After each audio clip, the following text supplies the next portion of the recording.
So PFAS, the toxic forever chemical, are in a lot of our foods. However, not every single food is associated with having higher amounts of PFAS in your body. Here are foods that increase the amount of PFAS in your body. So PFAS are known as the toxic forever chemical. There's over 10,000 of them, and they build up with every little bit that you ingest, okay?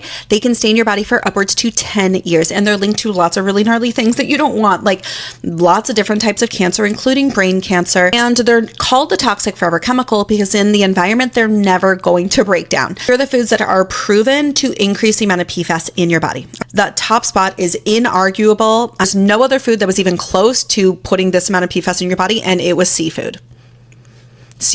And why? That is because every single drop of PFAS that has ever been produced for the last 70 plus years has ended up in the water or like eventually will, right?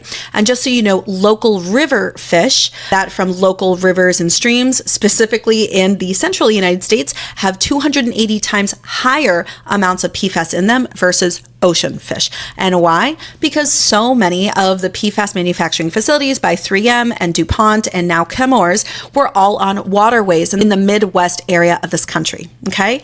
And unfortunately, it's looking like that in other parts of the world as well, because PFAS manufacturers know that they got to dump PFAS somewhere during the manufacturing process, and so they always situate themselves near waterways so they can dump into our water. Awesome. But there have now been many studies done in many countries all over the world. All of them found significant correlations between PFAS levels in the body and seafood consumption. Sorry to say. Number 2 is red meat.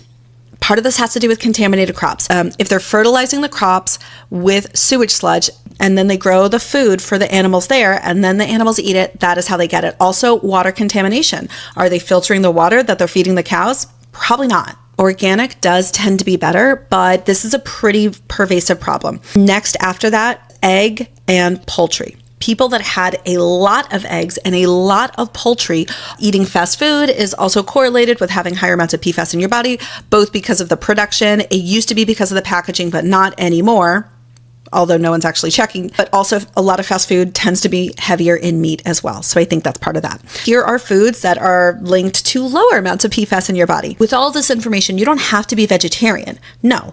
But you don't have to also eat meat with every single meal. Eating a plant-based diet is something every single doctor in the world would recommend. And eating as much meat as we do in the Western diet is also killing the planet. Meat production is one of the major contributors to climate change and global warming. Eating as many fresh and unprocessed foods as you possibly can is always the best way to go for so many different reasons, including avoiding PFAS.